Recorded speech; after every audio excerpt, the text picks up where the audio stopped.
Hello friends, 10ാം ക്ലാസ്സിലെ സാമൂഹ്യശാസ്ത്രത്തിലെ chapter 6 സ്വാതന്ത്ര്യത്തിനായുള്ള ബഹുജന മുന്നേറ്റം എന്ന പാഠഭാഗമാണ് ഇന്ന് നമ്മളിവിടെ ചർച്ച ചെയ്യാൻ പോകുന്നത്.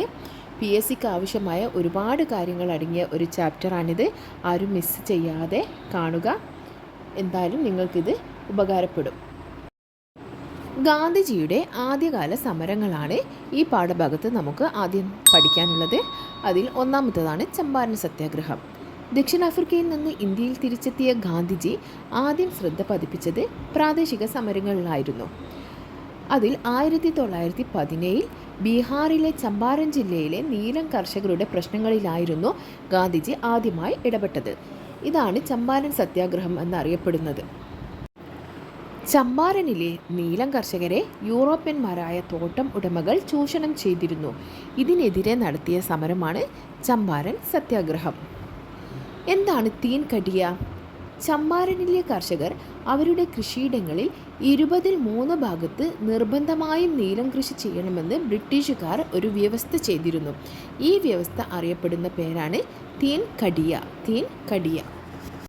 അവസാനം നീലം കർഷകരുടെ പ്രശ്നങ്ങൾ പരിഹരിക്കുന്നതിനായി ഗാന്ധിജി കൂടി ഉൾപ്പെട്ട ഒരു കമ്മീഷനെ ബ്രിട്ടീഷുകാർ നിയമിച്ചു.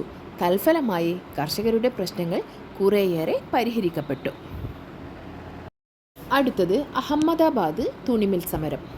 പ്ലേഗ് ബോണസിനെ ചൊല്ലിയുള്ള തർക്കമായിരുന്നു 1918 അഹമ്മദാബാദ് തുണിമിൽ സമരത്തിൻ്റെ കാരണം. 1917 അഹമ്മദാബാദിൽ വ്യാപിച്ച പ്ലേഗിനെ തുടർന്ന് തുണിമിൽ തൊഴിലാളികൾക്ക് അവരുടെ ശമ്പളത്തിൻ്റെ 80% ബോണസായി നൽകിയിരുന്നത് റദ്ദാക്കിയതായിരുന്നു ഈ സമരത്തിന് കാരണം. അഹമ്മദാബാദിലെത്തിയ ഗാന്ധിജി ഉപവാസം ആരംഭിക്കുകയും തുടർന്ന് തൊഴിലാളികളുടെ വേതനത്തിൽ വർധനവ് ലഭിക്കുകയും ചെയ്തു. ഗേദ കർഷക സമരം. അഹമ്മദാബാദ് തുണിമിൽ സമരത്തിന് ശേഷം ഗാന്ധിജി പങ്കെടുത്ത സമരമാണ് 1918 ഗേദ കർഷക സമരം. ഇന്ത്യയിലെ ആദ്യത്തെ നികുതി നിഷേധ പ്രചാരണത്തിന് ഗാന്ധിജി തുടക്കം കുറിച്ച സമരമാണ് ഇത്. ഗുജറാത്തിലെ ഗേദയിൽ പ്രകൃതിക്ഷോഭം മൂലം കൃഷിനാശമുണ്ടായതിനാൽ നികുതി അടക്കാൻ കർഷകർക്ക് കഴിഞ്ഞിരുന്നില്ല. നികുതി ഇളവ് ആവശ്യപ്പെട്ട് കർഷകർ ഗാന്ധിജിയുടെ നേതൃത്വത്തിൽ സമരം ആരംഭിച്ചു. ഗാന്ധിജിയുടെ ഇടപെടൽ മൂലം വിളനാശം നേരിട്ട കർഷകർക്ക് നികുതി ഇളവ് നൽകാൻ ബ്രിട്ടീഷുകാർ തയ്യാറായി. ഗേദ കർഷക സമരത്തിന് നേതൃത്വം നൽകിയ സംഘടനയാണ് ഗുജറാത്ത് സഭ.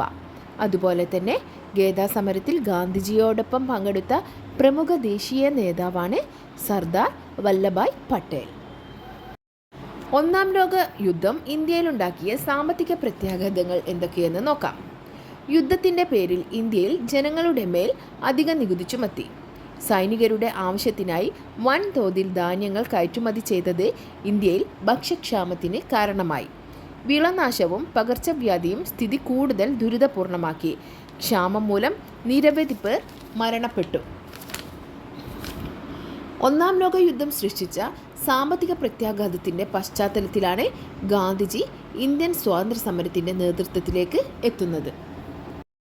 ഒന്നാം ലോക യുദ്ധാനന്തരം ശക്തി പ്രാപിച്ച ഇന്ത്യൻ സ്വാതന്ത്ര്യ സമരത്തെ അടിച്ചമർത്താനായി ബ്രിട്ടീഷുകാർ നിരവധി നിയമങ്ങൾ നടപ്പിലാക്കി. അതിൽ ഒന്നാമത്തേതാണ് റൗലറ്റ് നിയമം. റൗലറ്റ് നിയമം നടപ്പാക്കിയത് 1919 ഈ നിയമത്തിൻ്റെ പ്രത്യേകതകൾ എന്തൊക്കെയെന്ന് നോക്കാം. വാറന്റ് ഇല്ലാതെ ആരെയും അറസ്റ്റ് ചെയ്യാം. വിചാരണ കൂടാതെ ആരെയും തടവിലാക്കാം. പൗരാവകാശങ്ങളെ തടയുന്ന റൗലറ്റ് നിയമത്തിനെതിരായി ഗാന്ധിജി ഒരു ദേശീയ ഹർത്താലിന് ആഹ്വാനം ചെയ്തിരുന്നു. അത് എന്നാണെന്ന് നോക്കാം. 1919 ഏപ്രിൽ 6 പൗരാവകാശങ്ങളെ തടയുന്ന റൗലറ്റ് നിയമത്തിനെതിരെ ഗാന്ധിജി ദേശീയ ഹർത്താൽ ആഹ്വാനം ചെയ്തത്. റൗലറ്റ് നിയമത്തിനെതിരായുള്ള ഹർത്താലിനു വേണ്ടി രൂപീകരിച്ച സംഘടനയാണ് സത്യാഗ്രഹ സഭ. റൗലറ്റ് നിയമത്തിനെതിരായുള്ള ഹർത്താലിന് വലിയ ജനപങ്കാളിത്തമുണ്ടായത് ഏറ്റവും വിസ്മയാവഹമായ കാഴ്ച എന്ന് വിശേഷിപ്പിച്ചത് ഗാന്ധിജി. പഞ്ചാബ്, ലാഹോർ എന്നിവിടങ്ങളിൽ റൗലറ്റ് നിയമത്തിനെതിരായ സമരം ശക്തമായിരുന്നു. റൗലറ്റ് നിയമത്തെ തുടർന്ന് അറസ്റ്റിലായ പഞ്ചാബിലെ ജനകീയ നേതാക്കളാണ് ഡോക്ടർ സത്യപാലും ഡോക്ടർ സെയ്ഫുദ്ദീൻ കിച്ചിലുവും. റൗലറ്റ് നിയമത്തെ തുടർന്ന് അമൃത്സറിൽ പട്ടാള നിയമം പ്രഖ്യാപിച്ചു. ഡോക്ടർ സത്യപാലിൻ്റെയും ഡോക്ടർ സൈഫുദ്ദീൻ കിച്ലുവിൻ്റെയും അറസ്റ്റിൽ പ്രതിഷേധിക്കാനായി പഞ്ചാബിലെ അമൃത്സറിലെ ജാലിയൻവാലാബാഗ് മൈതാനത്ത് 1919 ഏപ്രിൽ 13 ഒരു പൊതുയോഗം സംഘടിക്കപ്പെട്ടു. ഒരൊറ്റ പ്രവേശന കവാടം മാത്രമുള്ള ജാലിയൻവാലാബാഗ് മൈതാനത്ത് പൊതുയോഗത്തിന് എത്തിയവർക്ക് നേരെ സൈനിക ഉദ്യോഗസ്ഥനായ ജനറൽ റെജിനാൾഡ് ഡയറിൻ്റെ ഉത്തരവ് പ്രകാരം ബ്രിട്ടീഷ് പട്ടാളം വെടിവെച്ചു.